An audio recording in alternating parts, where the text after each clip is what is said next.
Steve. Hi. Hi, how's it going? I'm so good. Mate, I'm really, really chuffed to speak to you because you've just got such an incredible history in games and, to be able to talk to you today about Wargaming taking out top honours at the 2021 Australian Game Developer Awards. Excuse me, I'm about to sneeze. Excuse me. Is really cool. And the reason why in particular is because Game on Australia has embarked on a new type of, putting support around our community in a way where it's a very simple message where we're saying it's okay to just play. That is acknowledging that it feels like these days you can't pick a game up without having this pressure on you to stream it, create content out of it, make a career out of it, play esports in it, so on and so forth, where we're just like, it's also kind of cool. Sure, we acknowledge that's important, but it's also kind of cool to just be able to pick up a game and have that stress off. And to hear you get the Adam Lancman Award, which honours an individual who's helped the game industry advance to a better place, either through facilitating a better game community from within, or by reaching outside the industry to advocate for video games, just speaks volumes to me. So congratulations, mate. Well done. Oh, thanks so much for that. No, it was a bit of a surprise, I have to say. I think partly I got it for just being around, turning into it. When I started in the 80s, it was certainly not a career. It was just one of those things that, your parents frowned at and wanted you to get a proper job. And then suddenly an industry just formed around it, and now it's, daily stats around it, overtaking, combined volume of music and film and so on, and is the massive industry that it is now. But yeah, so it's been a long road from my perspective, and it's been fantastic to have been able to join in those early days. And even from then, it's the people that had that same vision of and that same sort of enthusiasm that you can feel. And these days it's just, it's gone so much wider, as you just talked about. It's streamers, it's players, it's developers, it's everyone, the ecosystem around games and the excitement that games, can bring, and the involvement they create, the communities and the connections, all of that kind of stuff is just now magnified. But that essence, which is like, isn't this just really cool? We should do this. Oh, I like that bit. That's where it all starts, and it's always going to be like that from the beginning. I love that. This is what I love about games and creating, because the sky's the limit. If you can imagine it and you can code it, you can create it, essentially. And the thing that I was most excited to talk to you about, or to talk to you with regards to, is the fact that, you have been around in the industry since the 80s. And so I'm so keen to pick your brain on just how you've seen the industry change and evolve over that course of time.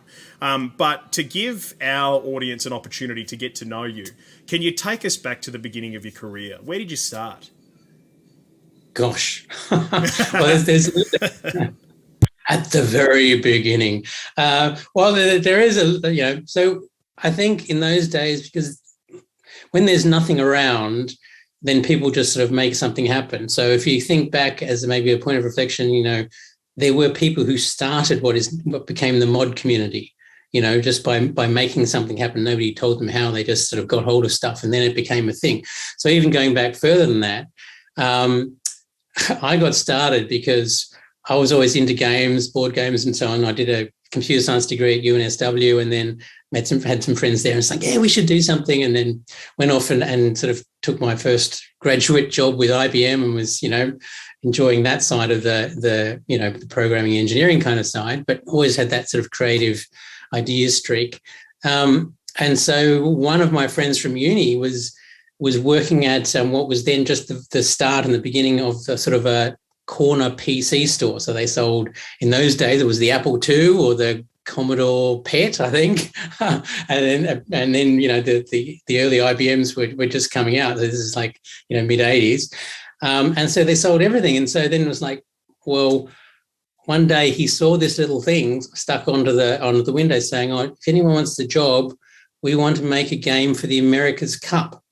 And there was no industry that the guy had decided that if he went to a retail computer store and kind of posted something, maybe somebody could make him this computer game. So my friend went, oh, this is going to be awesome. We should do that. So that's kind of how we got started. We actually then got a Commodore 64. These are kind of like museum pieces now that we can talk about. But and we hadn't actually. I owned an Apple II, and so on. We didn't have a Commodore 64, so we actually went out and bought one, and took a few sickies and kind of programmed our way around the clock and scribbled little notes as we went to sleep, and somebody else, because we had to get a demo done in a couple of days. And then handed it in. Then I went back to work thinking nothing would happen about it. But we ended up getting that job, and that's when we formed Microphoto and we started kind of doing stuff in the industry. So that's kind of how I got started.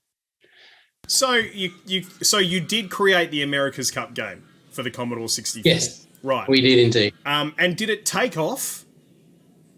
Well, it was for the time. It was one of the most successful ones, but in all honesty, partly because that was then part of the Commodore's strategy was packaging that with the computer itself. So right. they had a big advertising campaign and so on that went with the Commodore 64, and so a lot of people had heard of it as much because it was one of the things that was. I guess it was one of the first goes at bundling stuff, It was like, oh, here's a thing. So, but that was good fun. It sort of went from there. Was that 1986? Gosh, I'd have to look up the video, Because I'm just thinking in terms of, so 86. Sounds about right. Did we win? I'm just trying to remember when we won the America's Cup. I think it was it 88? Again, hang on, I've got to figure this out. Right? Yes. Going on 60. So I'm saying 1986, America's Cup, Australia win. I'm going to put in 1988. It was, geez, we won in 83. 88. All right. So 88, right. Right. So there must have been a hell of a lot of buzz. I think that was when I think it was Alan Bond developed the new technology around the keel. That's the one. Right. Yes. Yes.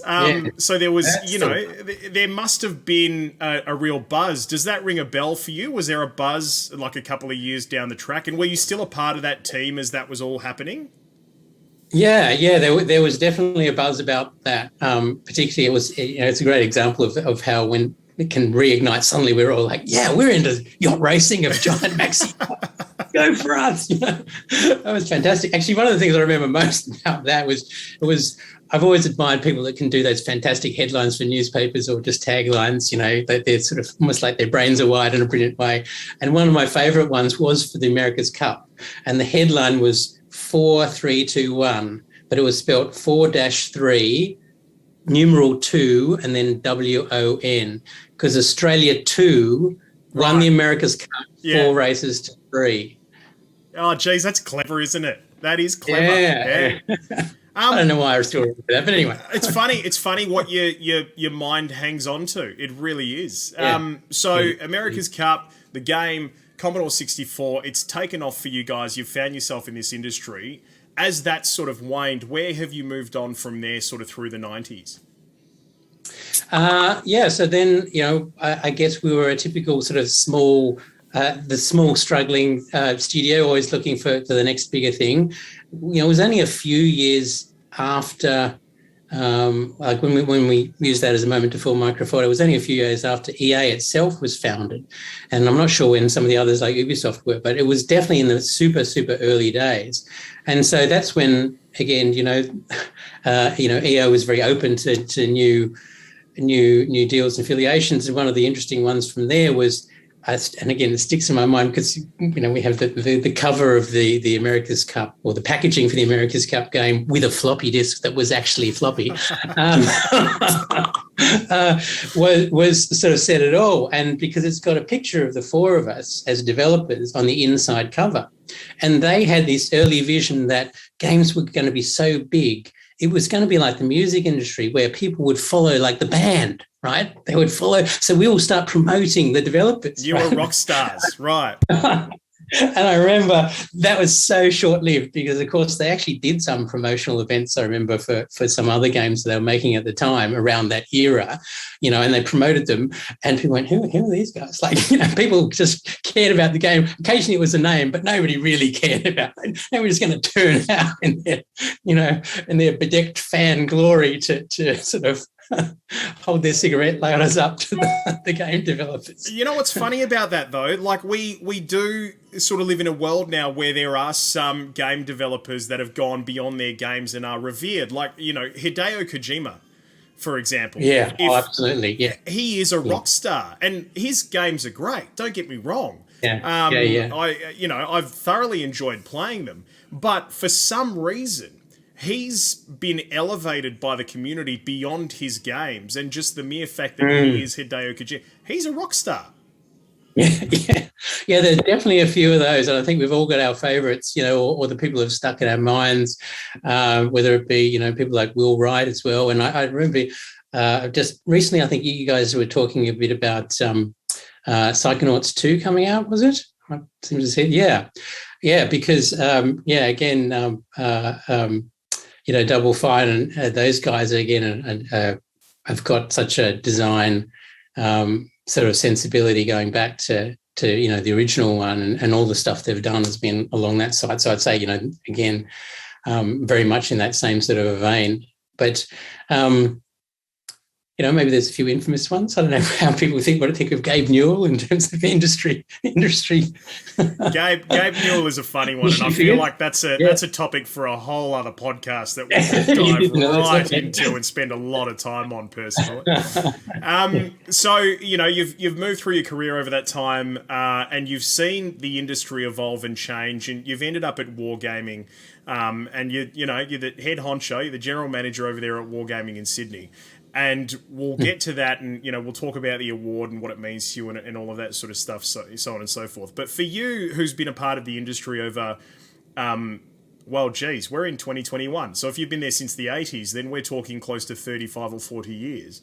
And how have you seen the industry and games shift and evolve? Since I guess the very first America's Cup game that you put out to what we have now. That's I know it's a big question. It's like how long's a piece of string, right? Yeah. Well, I think probably starting with some of the things that are the same, and which is always the things that keeps me in the industry and still keeps me excited, is that it's the idea and the execution of that idea that is still that core piece. And one of the things that excites me most is when things come out that just resonate. With people, whether it be, I don't know, thinking on top of my head, like when PUBG came up with, it was. I know what you're talking about. When Like, we got PUBG, and for some reason the battle royale, and from there the battle royale genre was born, essentially. Yeah, that's right. And if you look at it from a sort of a game development perspective, or maybe a critical review perspective, it's like, well, there's nothing that new about it because it's got all the mechanics of a standard, a military shooter, all the sort of similar types of weapons. So there's nothing particularly revolutionary, but just that excitement of cramming those people in there with that shrinking ring, with a little bit of extra tweaking around the parameters of survival and instant death and all that kind of stuff, created something that really felt like a really new experience within a whole lot of other parameters that were super familiar. But even little things like Among Us, it's like, those types of things are just fantastic. And I think there's always room for all those things that will happen at different levels, because I think people have a different appetite to experiment. So I suppose if I talk about one of the things that's changed, like I think in the early days, it was more like, can you make a fun game? The cost of it was, like we were a team of 4 doing everything, and we were one of the larger teams. There were even some solo teams in those days, but in general, games were smaller.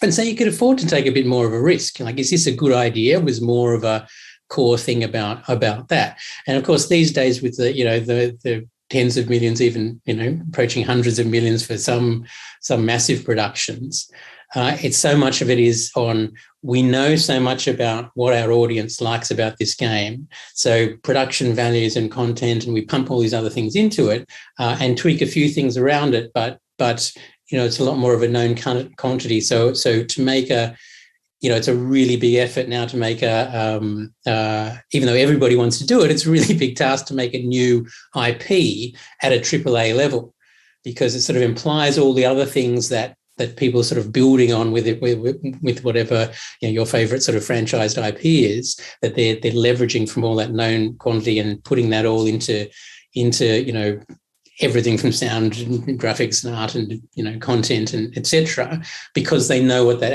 outcome's going to be. So I think now it's more of a evolution into these quite a complex ecosystem where there's fantastic smaller and I'm a bit loath to say indie developers, because it implies something that's a little bit garagey, but I think smaller developers that are really focused on core ideas that can pull off that, because they don't have to sell $100 million worth of units to break even, so they can afford to take these more interesting sort of idea risks to experiment other things. And that's what I guess emerges things that can turn into a genre, like as you say, sort of some of the things that started as a mod become something in its own right, or a small idea becomes something that is copied enough to become a genre in its own right. So I think we've got a much more complex but really interesting ecosystem now. In those days, it's very simple. It's like, here's a known quantity. It's a Commodore 64. And, it's almost staggering now, probably for people today, but even myself, when I look back on it, to think that that's what it was, a Commodore 64. There was 64K for everything, code, graphics, everything. It is wild, like to hear you talk about that. It is wild to get a moment just to stop and think about it. And that's right. Is it easier to create a game now than it was back then, by virtue of technology, or because I almost feel like it may have been easier then because the size of the games was smaller, but that may not be the case. I think that is true. On balance, it's true, because just the parameters around what you had to work with was its own limiting factor. I think these days, there's fantastic tools, game engines, and so on that make developing a game easier. But then the bar of what you're considering a game that you're going to release has a certain sort of already a kind of a much higher bar. And so yes, you're getting a lot of help, but the sort of expectations of everybody is also another sort of degree up. So, I think that's also been one of those exciting things about games. And I've talked to people over the years in my little bits of advocacy when the naysayers said, but games, you're going to do something serious, etc. It's like, well, games are the thing that are the biggest challenge, because they're constantly pushing. You say, oh, do we need a new graphics card? Do we really need that anymore? Yes, because we can squeeze more out of it. Like, as soon as we get something, we can squeeze more out of it. But, a banking app is a banking app, really. Yes, they have some changes, but as long as, your transaction goes through, who really cares? But, if you get a faster machine, it just means you can add that extra beautiful specular shading on the eyeballs that you couldn't do before. There's never a point to relax. There's always more you can push out of it. And so I think game development is always on the forefront of all those types of things, as well as obviously creative ideas coming together, which is what it's really all about. But if you just look at the other sides of it, it's sort of spearheading a lot of that innovation. Things that were exciting. If we looked at, I don't know, I remember one going to one trade show and seeing the Crisis engine there, with they'd just done volumetric clouds, and it was like, oh, it was amazing. And then like next year, it's like, yeah, of course, everything should have that now. Like, what's next? Yeah. How do you keep on pushing the envelope? This is a conversation that we have quite often in our team, because it's kind of like, we look at hardware, for example, our team of reviewers will review last year's laptop, and then I'll review this year's version of that laptop, and quite often they'll sort of come off the back end of a review like that, and they'll go, well, it's basically last year's laptop. Like, there's not, with a little bit more of a push. And as game developers, what is it that you're looking for to evolve a game and push the envelope? Right. Yeah. It's always a combination of a number of things. I guess it's always, it should be, always gameplay first, because, it doesn't matter if it's beautiful. If it's beautiful and boring, then nobody cares. But if you feel like you've locked down a lot of those other things, then it is, that combination coming together of, narrative, sound, visuals, all that kind of stuff. It's, that can enhance that gameplay experience. So experience first. And I think, there's plenty of cases where people have got a little bit lost in the other things that they need to have checkboxes on, and the game itself has not been as strong or as polished as it could have been. So I think it's really all those things. If you released a fantastic game that was, targeted at something that really didn't have, it was good, but it didn't have, the graphics or the sound or the, heaven forbid, voice acting or whatever, that wasn't up to par, then, it clearly would be quite rightly panned by people. But I think it always needs to be gameplay first. And there's been those fantastic examples where just focusing on that pure gameplay has been a wonderful thing. Like one that springs to mind just talking about that is Super Hot. I don't know if you ever played Super Hot, but it was, it was a wonderful thing where it was the one idea was about when you move, time goes fast, and otherwise everything's in slow motion. So as you shoot your gun, it's always in slow motion. But because it was done on such a low budget, and also but fitted right into the design, it's just raw polygon people. And playing that in VR, I have to say, it's still one of my most fun experiences. So, but yeah, it's where all those things, like, I think, need to come together. That is where the real magic happens. To see you talk about games the way that you do, and to see the joy on your face as you talk about these games. Oh, hello. Yes? Sorry. You want some watermelon? Okay. Can you ask Mummy, please? No. Okay. We're going to do this right now, are we? I'm ready. Ask Mama. Okay. Mama? Yeah. Watermelon? All right, off you go. Sorry, mate. Energy watermelon. Right, good old these crazy COVID times and working from home. Yes, to see you talk about games the way that you do, after all of this time, just fills my heart with joy.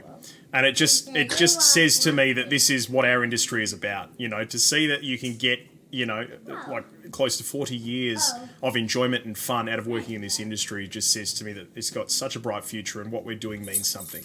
And I want to move on to Wargaming and the AGDAs. And again, mentioning congratulations around the Adam Lancman Award, but also mentioning Ash Van Wingard, your product manager, who picked up the Rising Star Award as well. It just feels like, from having covered Wargaming for quite some time as a publication, and having had a fair bit to do with the people around Wargaming, whether it be PR or people who work on the game or so on and so forth, no matter locally or around the globe, it just feels like the Wargaming team has an incredible creative environment for bringing a game and a team together. Is that the case? I would hope so. It's certainly what, I feel quite privileged, being in the head of GEO and the position I'm in, because ultimately creating that environment and that level of decisions is, sort of all rests on my shoulders. And if there's one thing that the many years have taught me is that, if you can hire great creative people and then sort of get out of their way, that's when you can do the best work. And what I mean by that is that there's always, in any business, there's always pressure of revenue targets and release dates. And we've seen this over and over again. And when you're embedded in that as a developer, they are very real things to sort of navigate through. And it is surprisingly easy for those sort of things to sort of start to hijack the narrative a bit. And I think really one of the secrets is to always, sort of work to try and keep on creating that space, obviously within, whatever your financial constraints are to keep running a successful business, but fundamentally not be targeted at, we're going to make this really successful game that's going to make a lot of money, or it's going to, needs to get these reviews and it needs to do this and it needs to do that, but really having that space to make sure that the creativity is explored. And if something isn't working, then as hard as it is to bite the bullet and say, look, we're just going to need more time to rework that, I know people might not like that, but so as much as I've been able to, it's been trying to support and create those opportunities for the projects we've been involved in at Wargaming, and prior to that, with the autonomy we had being a small studio, but trying to bring that into Wargaming. So we are working on a very exciting co-development with the Wargaming UK studio, which is DPS Games, as they rebranded themselves, which is not due to come out for a decent amount of time. But it's good to see those same sort of things at play, where some of the experiments that the bold claims, it's like, this will be fantastic if we do this, this, and this, and then it's like, it's not really working out that way. But this bit was good. Let's go with that, So I think they're the essence of giving you your best shot to keep that going, and then everything else sort of flows from that, and the engagement and the motivation and the excitement that gets injected into everything just sort of happens from there. Unreal. Well, look, it's infectious. We love following Wargaming. We love what you guys are doing. We get so much enjoyment out of playing the game, watching people play the game, seeing the competitors in the esports for the game as well. Yeah. And mate, we can't but wish you all the best. And again, congratulations to you and your team on these well-deserved awards. And thank you so much for your time to chat with us here at Game On Australia, and all the best for some continued success.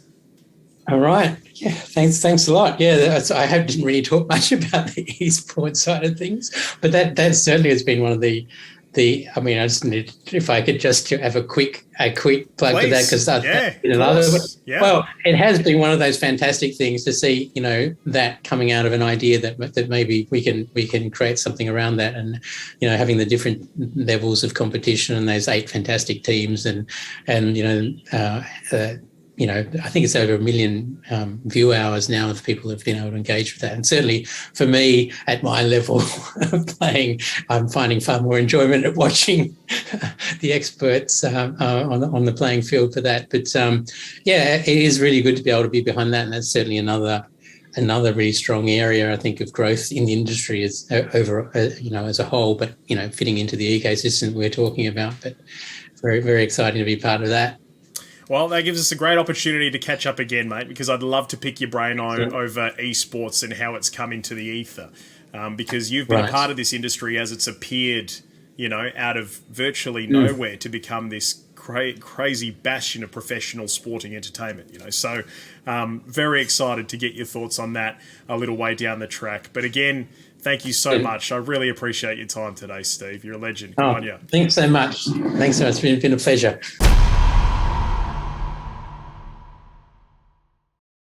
Game On, legends! Yes! You have found us. You are here. You are watching our shit. Sorry.